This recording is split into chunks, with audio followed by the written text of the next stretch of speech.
जय हिंद दोस्तों, आपके अपने चैनल एसकेएम स्टडी पर एक बार फिर स्वागत है। बहुत ही महत्वपूर्ण वीडियो के साथ आपके सामने हाजिर हैं।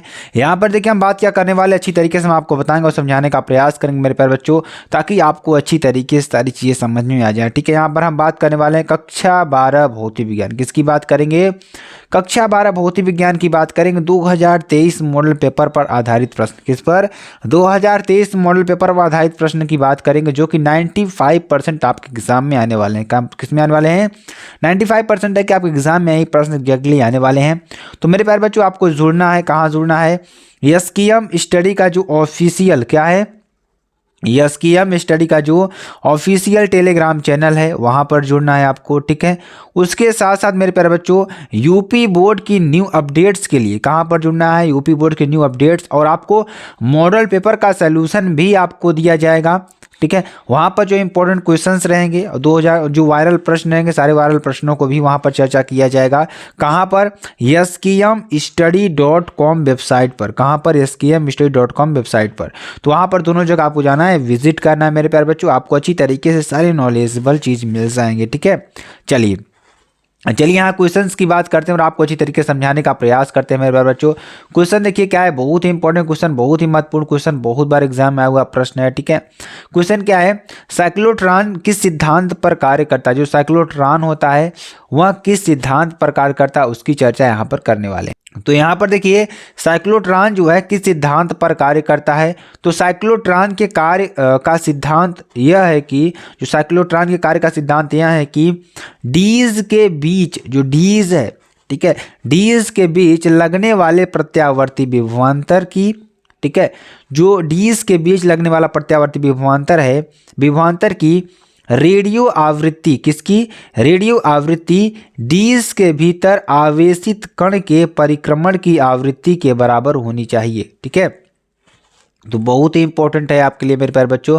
तो इसमें क्या करा है? भीतर क्या है? आवेशित कण के परिक्रमण की जो आवृत्ति है, आवृत्ति के बराबर होनी चाहिए। ठीक है, तो इसको आपको अच्छी तरीके से लिख लेना है। चलिए अगला क्वेश्चन देखिए। अगला क्वेश्चन क्या है? वेरी वेरी मोस्ट इंपॉर्टेंट, ये भी आपके लिए है। द्विपात कोण से क्या तात्पर्य है? किससे? द्विपात कोण से क्या तात्पर्य है? चलिए इसके बारे में आपको हम बताते हैं और आपको अच्छी तरीके से समझाने का प्रयास करते हैं। ठीक है, तो पृथ्वी की सतह पर, किस पर? द्विपात कोण से क्या तात्पर्य है? तो पृथ्वी की सतह पर किसी स्थान पर, ठीक है, पृथ्वी की सतह पर किसी स्थान पर भौगोलिक याम्योत्तर तथा चुंबकीय याम्योत्तर के बीच बने न्यून कोण को उस स्थान के लिए द्विपात कोण कहते हैं। उस स्थान के लिए क्या कहते हैं? द्विपात कोण कहते हैं। इसे अल्फा से प्रदर्शित करते हैं। किससे? अल्फा से प्रदर्शित करते हैं। ठीक है, तो बहुत ही इंपॉर्टेंट है मेरे प्यारे बच्चों, इसको भी अच्छी तरीके से आपको लिख लेना है। ठीक है, तो ध्यान दीजिएगा, द्विपात कोण किसे कहते हैं? पृथ्वी की सतह पर किसी स्थान पर भौगोलिक याम्योत्तर तथा चुंबकीय याम्योत्तर के बीच जो कोण बनता है, बने न्यून कोण को उस स्थान के लिए द्विपात कोण कहते हैं। इसे अल्फा से प्रदर्शित करते हैं। किससे? अल्फा से प्रदर्शित करते हैं। ठीक है, चलिए अगला क्वेश्चन देखिए। अगला क्वेश्चन आपके लिए बहुत ही इंपॉर्टेंट ये भी है। आरसी यानी कि रेजिस्टेंस और कैपेसिटेंस का बीमीय समीकरण निकालिए, जबकि आर प्रतिरोध है, सी क्या है? हमारा धारिता है। ठीक है, तो आर सी की बीमा क्या हो जाएगी? आर की बीमा इंटू सी की बीमा क्या हो जाएगी? आर की बीमा इंटू सी की बीमा। ठीक है, चलिए आगे आपको बताते हैं। यहाँ पर ध्यान दीजिएगा, एम एल स्क्वायर टी की पावर -3 ए की पावर -2। ठीक है, और यहाँ पर ध्यान दीजिएगा, एम की पावर -1 एल की पावर -2 टी की पावर 4 ए की पावर 2। तो इसको पूरा सॉल्व करेंगे मेरे बच्चों, क्या होगा यहाँ पर? एम की पावर 0 एल की पावर 0 इंटू टी क्या हो जाएगा? एम की पावर 0 एल की पावर 0 इंटू टी। ठीक है, आपका ये हो जाएगा। वेरी वेरी मोस्ट इंपॉर्टेंट है आपके लिए। ठीक है, चलिए अगला क्वेश्चन देखिए। अगला क्वेश्चन क्या है? यदि प्रत्यावर्ती धारा परिपथ में, किसमें? यदि प्रत्यावर्ती धारा परिपथ में केवल संधारित्र हो तो क्या हो? केवल संधारित्र हो तो व्यय सामर्थ्य, जो शक्ति है हमारी, कितनी होगी? क्या होगी? व्यय सामर्थ्य कितनी होगी? ठीक है, ये आपको ध्यान देना होगा। तो यहाँ पर क्वेश्चन देखिए, इसको चलिए सॉल्व करते हैं। यदि प्रत्यावर्ती धारा परिपथ में, किसमें? यदि प्रत्यावर्ती धारा परिपथ में केवल संधारित्र है तो व्यय सामर्थ्य क्या होगी? शून्य होगी। ठीक है, यदि प्रत्यावर्ती धारा परिपथ में क्या हो? केवल संधारित्र है तो व्यय सामर्थ्य क्या होगी? यहाँ पर शून्य होगी। क्या होगी? शून्य होगी। ठीक है, ये आपके लिए हो जाएगा। चलिए अगला क्वेश्चन देखिए। अगला क्वेश्चन आपके लिए क्या हो जाएगा? एक समान वैद्युत क्षेत्र क्या एक समान वैद्युत क्षेत्र सदिश वेक्टर ई बराबर क्या हो जाएगा 2i cap plus 3j cap minus 4k cap. ठीक है, वोल्ट प्रति मीटर में एक पृष्ठ के क्षेत्रफल वेक्टर ए बराबर 8j कैप एम स्क्वायर से गुजरने वाले वैद्युत फ्लक्स की गणना कीजिए। ठीक है, इसे आपको निकालना है। चलिए इसको सॉल्व करते और आपको अच्छी तरीके से हम बताते हैं। ठीक है, तो ध्यान दीजिएगा, जो हमारा वैद्युत फ्लक्स होता है क्या होता है E इंटू ए होता है। क्या होता है E इंटू ए होता है, बराबर क्या हो जाएगा 2i cap plus 3j cap minus 4k cap into 8j cap. क्या हो जाएगा 8j कैप। यहाँ से क्या हो जाएगा 24 वोल्ट मीटर। क्या हो जाएगा 24 वोल्ट मीटर। ठीक है, चलिए अगला क्वेश्चन देखिए। अगला क्वेश्चन क्या है आपके लिए, अगला क्वेश्चन क्या है, परमाणु के अंदर, जो परमाणु है परमाणु के अंदर अल्फा कण किस बल के कारण प्रकीर्णित होते हैं। ठीक है, तो परमाणु के अंदर जो अल्फा कण होते हैं वह किस बल के कारण क्या होते हैं प्रकीर्णित होते हैं। 4 ऑप्शन आपको देखने को मिलेगा, गुरुत्वीय बल, नाभिकीय बल, कूलाम बल या चुंबकीय बल। तो आंसर क्या हो जाएगा, आंसर आपका क्या हो जाएगा मेरे प्यारे बच्चों चुंबकीय बल। क्या हो जाएगा चुंबकीय बल आपका हो जाएगा। ठीक है, चलिए आगे आपको बताते हैं। अगला क्वेश्चन देखिए, हाइड्रोजन परमाणु की आयनन ऊर्जा का मान होता है, जो हाइड्रोजन परमाणु है, हाइड्रोजन परमाणु की जो आयनन ऊर्जा का जो मान होता है कितना होता है 13.6 electron volt minus 13.6 electron volt या 13.6 जूल या शून्य। तो यहाँ पर अगर आंसर की बात करें मेरे प्यारे बच्चों, तो आप सभी लोग भी आंसर इसका कमेंट बॉक्स में आंसर कर दीजिए। इसका आंसर क्या हो जाएगा, इसका आंसर क्या हो जाएगा मेरे प्यारे बच्चों 13.6 जूल। क्या हो जाएगा 13.6 जूल। ठीक है, आपका ये हो जाएगा। चलिए अगला क्वेश्चन देखिए। अगला क्वेश्चन आपके लिए क्या है, आयनन ऊर्जा की परिभाषा दीजिए। किसकी, आयनन ऊर्जा की परिभाषा दीजिए। हाइड्रोजन परमाणु के लिए इसका मान क्या है। ठीक है, तो आयनन ऊर्जा की आपको परिभाषा देना है और हाइड्रोजन परमाणु के लिए इसका मान क्या है। ठीक है, तो इसका मान क्या होता है। ठीक है, तो यदि देखिए ध्यान दीजिएगा क्या हो जाएगा यहाँ पर, यदि किसी परमाणु को क्या हो जाएगा, ध्यान दीजिएगा बहुत ही इंपॉर्टेंट प्रश्न है आपके लिए। ठीक है, यदि किसी परमाणु को निम्नतम अथवा मूल अवस्था में, किसमें निम्नतम अथवा मूल अवस्था में प्लस 13.6 इलेक्ट्रॉन वोल्ट ऊर्जा बाहर से दी जाए तो परमाणु की कुल ऊर्जा बराबर कितना हो जाएगा minus 13.6 electron volt plus 13.6 electron volt बराबर देखिए यहाँ पर क्या हो जाएगा जीरो, जीरो के बराबर हो जाएगा। ठीक है, अर्थात परमाणु आयनित अवस्था में पहुंच जाएगा। जो परमाणु है किसमें अवस्था में, आयनित अवस्था में पहुंच जाएगा।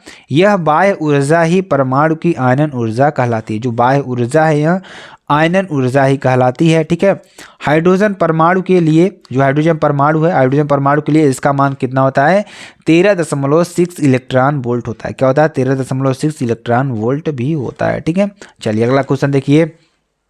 हाइड्रोजन परमाणु की जो आयनन ऊर्जा है, हाइड्रोजन परमाणु की आयनन ऊर्जा ज्ञात कीजिए। ठीक है, तो चलिए इसकी आयनन ऊर्जा निकालते हैं और आपको अच्छी तरीके से बताने का प्रयास करते हैं। ठीक है, तो हाइड्रोजन परमाणु की जो आयनन ऊर्जा होती है क्या होती है, ध्यान दीजिएगा। हाइड्रोजन परमाणु की nवीं कक्षा में, किसमें nवीं कक्षा में जो ऊर्जा है हमारी En बराबर माइनस 13.6 अपान एन स्क्वायर इलेक्ट्रॉन वोल्ट। क्या है En बराबर माइनस 13.6 अपान एन स्क्वायर इलेक्ट्रॉन वोल्ट। ठीक है, तो यहाँ पे ध्यान दीजिएगा आयनित अवस्था n बराबर इनफाइनाइट में ऊर्जा जो है E बराबर इनफाइनाइट बराबर क्या हो जाएगी जीरो। तो परमाणु की न्यूनतम अवस्था n बराबर 1 में ऊर्जा क्या हो जाएगी E1 बराबर क्या हो जाएगी माइनस 13.6 इलेक्ट्रॉन वोल्ट। ठीक है, चलिए आगे आपको बताते हैं।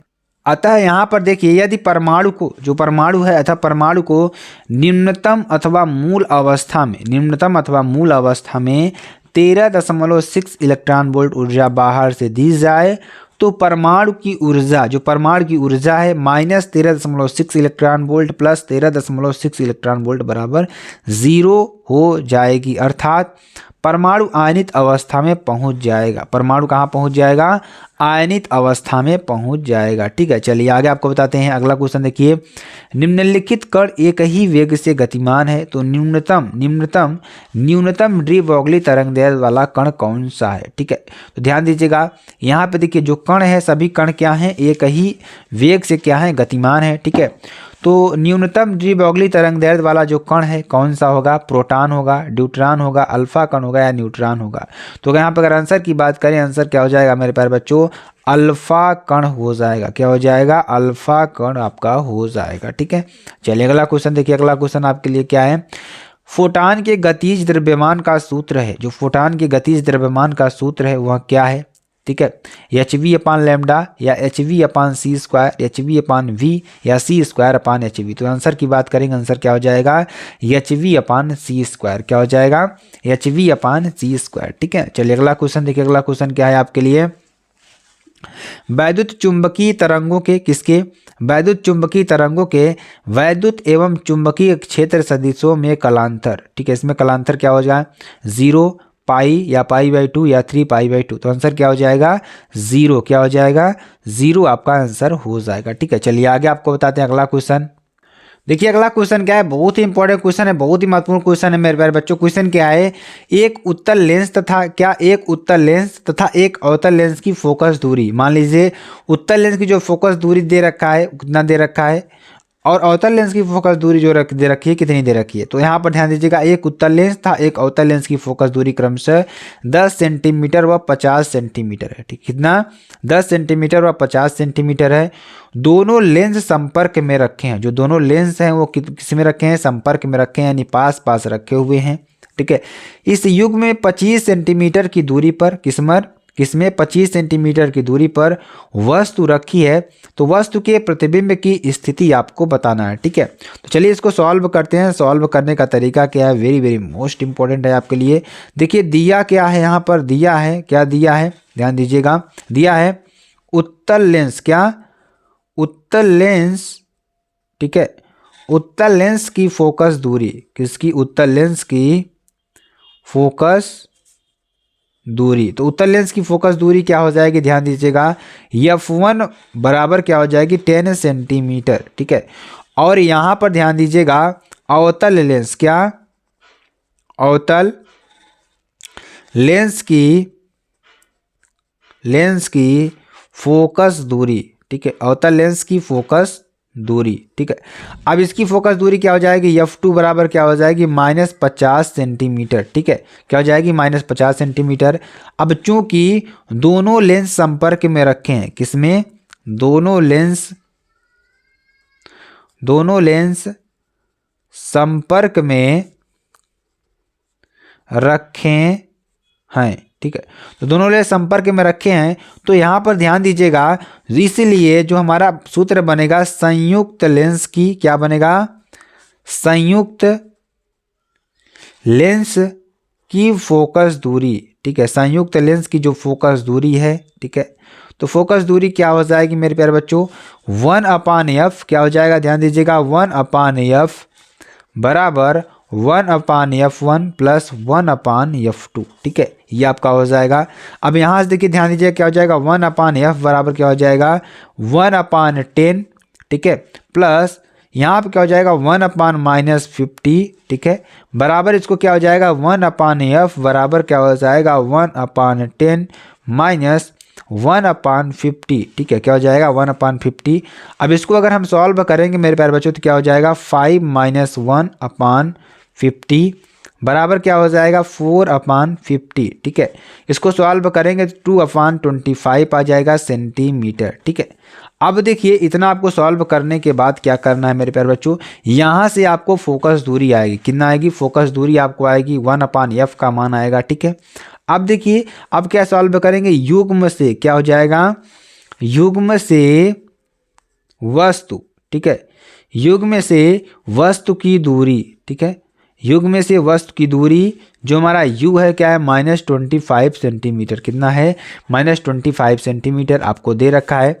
तो यहाँ से जो लेंस का सूत्र बनेगा, क्या बनेगा, लेंस का सूत्र क्या बनेगा, लेंस का सूत्र यहाँ पर क्या हो जाएगा, ध्यान दीजिएगा, 1/f बराबर क्या हो जाएगा, 1/v माइनस 1/u बराबर क्या हो जाएगा, यहाँ से 1/v बराबर क्या हो जाएगा, 1/f प्लस 1/u। ठीक है, अब देखिए यहाँ से क्या हो जाएगा, 1/v बराबर क्या हो जाएगा, ध्यान दीजिएगा, 2/25 प्लस 1/-25। ठीक है, क्योंकि -u बराबर कितना है, -25 दे रखा है। ठीक है, तो यहाँ से इसको सॉल्व करेंगे मेरे प्यारे बच्चों, तो क्या हो जाएगा, 1/25। ठीक है, क्या हो जाएगा, 1/25 आपको बचेगा।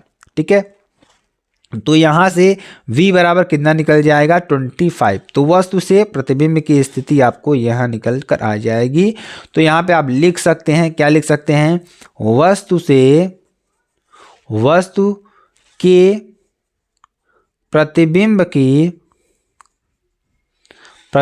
की स्थिति, जो स्थिति है कितना है, प्रतिबिंब की स्थिति कितना है 25 सेंटीमीटर है। कितना है 25 सेंटीमीटर है। ठीक है, तो ये आपके लिए बहुत ही इंपॉर्टेंट प्रश्न है मेरे प्यारे बच्चों। अगर आपको वीडियो पसंद आती है आप चैनल को लाइक शेयर कमेंट सब्सक्राइब जरूर कर सकते हैं। फिर मिलते हैं नेक्स्ट वीडियो में नए टॉपिक के साथ, तब तक के लिए जय हिंद जय भारत।